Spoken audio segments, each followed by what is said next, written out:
bi septembre kalo tile 3 san 2024 an bɛ aw bɛɛ lajɛlen fo aw ka wagati o cogoya la kunnafoni ale waati sera ayo bisimila.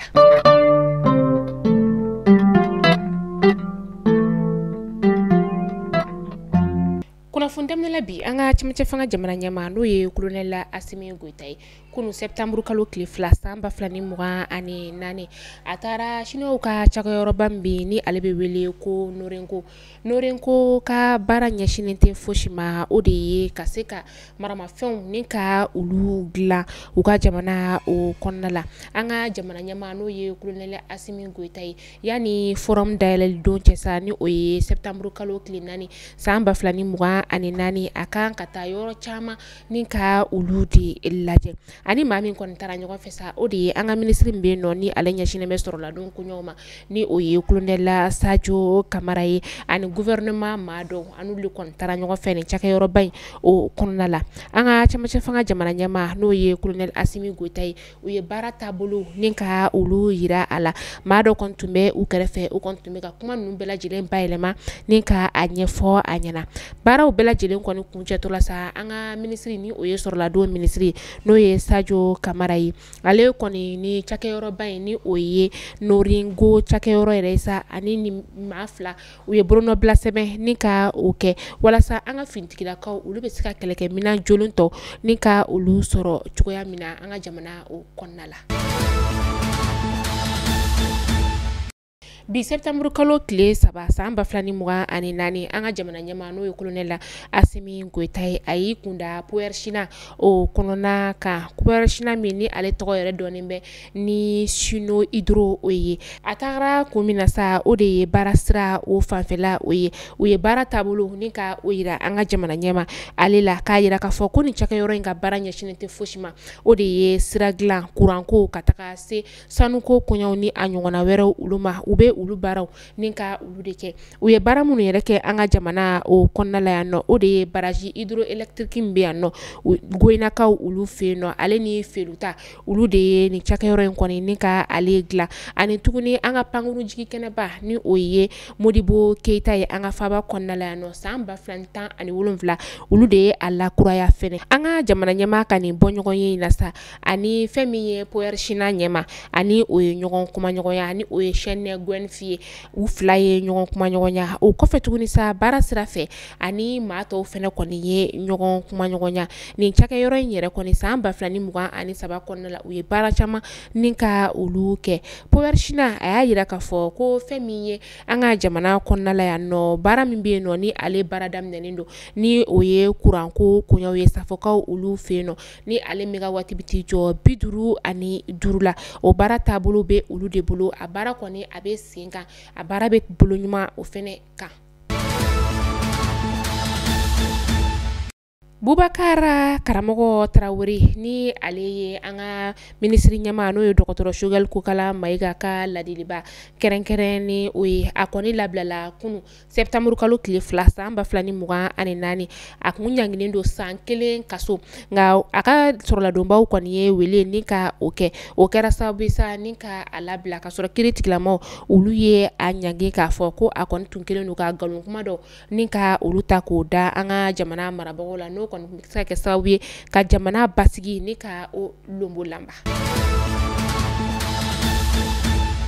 Haute autorité de la communication ko k'a b'a laɲini arajo ɲɛmaaw bɛɛ lajɛlen fɛ maa minnu bɛ yen nɔ ko olu kɔni kelen tɛ ka u ka hakɛw ni ka olu labato ko bɛɛ lajɛlen ka taa i ka hakɛ ni ka a labato k'a sababu kɛ wagati dɔ de kɔni tun dilen don arajo ɲɛmaaw ma ni o kun tɛmɛna yɛrɛ n'o bɛ bɛn marisi kalo tile 30 tɛmɛnen ma san 2024 u ka taa ka t'u ka hakɛw ni ka olu sara arajo tɔgɔya la Gawusu Kulibali ale ni kunnafoniya ni ka a di a y'a yira k'a fɔ ko arajo 182 de bɛ yen nɔ minnu ni olu lakodɔnlen don olu kɔni kelen don ka u ka hakɛw ni ka olu labato arajo kunda maa minnu bɛ kɔfɛ hakɛ labatolibaliya o la o bɛ t'i jɔ san 5 o bɔɲɔngo la o arajo bɛ t'i jɔ 74 na maa minnu bɛ san 3 ka taa se san 4 ma o bɛ t'i jɔ arajo 29 na arajo san 1 ka taa se san 2 ma o ye arajo 102 ye arajo minnu yɛrɛ kɔni be n'ulu yɛrɛ kɔni tɛ a si kɔnɔna la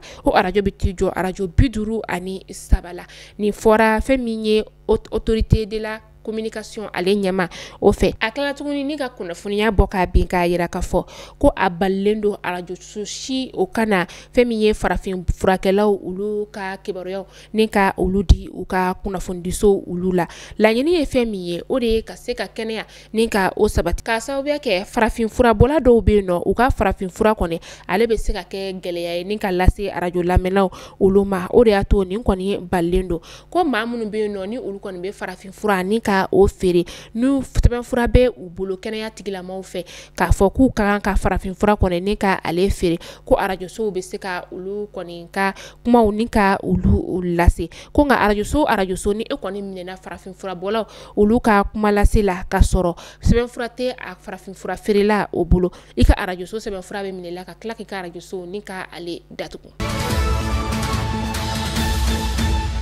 Bafulabekaw olu fe no kɛrɛnkɛrɛnnenya sa sojɔya ka taa se kunfa dugu o ma sanji kɔni kɛra sababu ye ni ka tiɲɛniba don ni dugulama ninnu kunna aw bololaminɛw ni ka olu tiɲɛ ka tila tuguni ka u ka sow ni ka olu bi fɛn min ye sajɔya dugu o ye kɔ min bɛ olu fe no ji kɔni walankatara ale la kosɛbɛ ni ka sira ka o tigɛ sira min yɛrɛ kɔni ni a bɛ taa u ka dɔgɔtɔrɔso yɛrɛ kɔni na o tigɛra sira in bɛ taa tuguni fɛnɛ u ka sugutaga sira fɛnɛ na o bɛɛ lajɛlen kɔni tigɛra fɛn min ye kulongemu dugu o ye kulongemu ale bɛ Bafulabe sigida o la a dugulama caman de bɛ yen nɔ u ka denbayaw kɔni olu kɔni bɛ kɛnɛma ka sababuya kɛ u ka so olu binna u ka bololaminɛw fɛnɛ tiɲɛna dugu marabagaw olu kɔni ye dɛmɛ kɔni ni ka o don kunfakaw olu ma.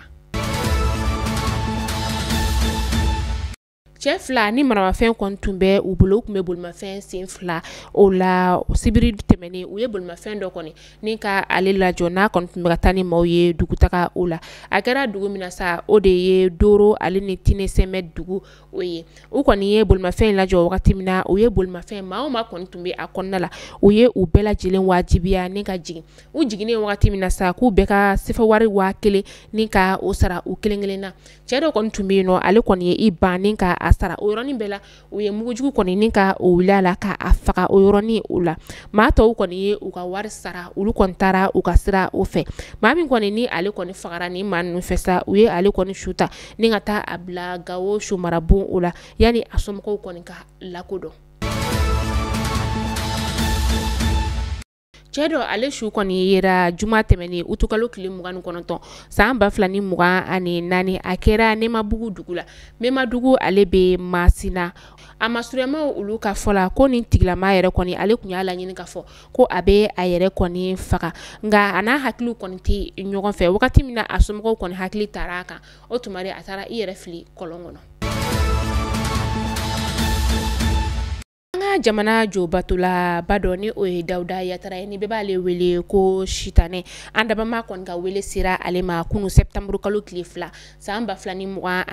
an ka faba kɔnɔna la nɔ a kɛra lapitaniso min na sa o de ye Luxembourg ye ka sababuya kɛ bana o ye a ka nin bani kɔni tiɲɛtigiyara a ka somɔgɔw olu fɛ a ka janajaw olu bolo dalen don ka bi septembre kalo tile 3 ma kɔnɔ san 2024 a faso yɛrɛ o la ni o ye Marikala ye Dawuda Yatara yɛrɛ kɔni ye ale kun ladɔnnen don kosɛbɛ ni sitanɛ baara o de ye san 2000 kana se san 2010 ma a ye tɔgɔba ni ka o sɔrɔ jamana kɔnɔna la ani jamana kɔkana o la maa caman kɔni tun bɛ a laɲini a ka sitanɛ baara ni ka o kɛ ni u ye fo ka taa a tɔgɔ yɛrɛ kɔni da ko sitanɛ Dawuda Yatara yɛrɛ kɔni ye ani an ka kiri tigilamaw yɛrɛ karila ɲɔgɔn na fo siɲɛ 2 a ye kaso yɛrɛ kɔni ni ka o kɛ a ka kaso 2nan yɛrɛ kɔni o kuntagala kɔni janyana kosɛbɛ nka yani a bɛ taa kaso 2nan na a y'a ɲɛfɔ a somɔgɔw ye k'a fɔ ko a bɛna laɲini ni ka don alisilamɛ diinɛ o la ko a bɛna jobato kɔni ni ka o dabila a ka o kɔnɔna la sa ko a bɛna taa ni ka i ɲɛsin baganmara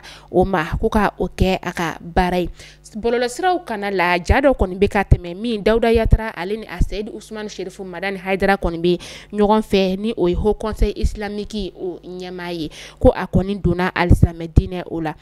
faraɲɔgɔnkan jɛkulu bɛ yen nɔ ni o ye ye Ansardini ye ni ale ɲɛmaa bɛ Achedi Usman Sherif Madan Haidara o bolo olu maaw kɔni bɔra ni ka kuma in kɔni ka ale galontigiya ko tiɲɛ don Achedi Usman Sherif Madan Haidara ni Dawuda Yatara kɔni yera ɲɔgɔn fɛ min ni a kun y'a laɲini k'a fɔ ko a bɛna don alisilamɛ diinɛ o la yanni a ka saya kɔni cɛ ko a kɔni ma don alisilamɛ diinɛ o kɔni na Dawuda Yatara yɛrɛ kɔni a lakodɔnnen don a ka yɔrɔ la ni o ye Sitanɛbugu ye ni o bɛ Sebenikɔrɔ yɛrɛ kɔni kɔfɛ a ka maa minnu bɛ yen nɔ u y'a yira k'a fɔ ko a lakodɔnnen don ni bololabila ye kosɛbɛ k'a sababuya kɛ a bolola nafolo kɔni o donna ka misiri dɔw yɛrɛ kɔni ni ka olu jɔ a ka sigida o la ani ka tila tuguni k'a bɛ denbaya dɔw kɔni ni ka dɛmɛ don dɛsɛbagatɔw olu ma a ka janajaw yɛrɛ kɔni bolodalen don ni ka bi septembre kalo tile 3 o ma kɔnɔ Marakalakaw olu fɛ yen nɔ.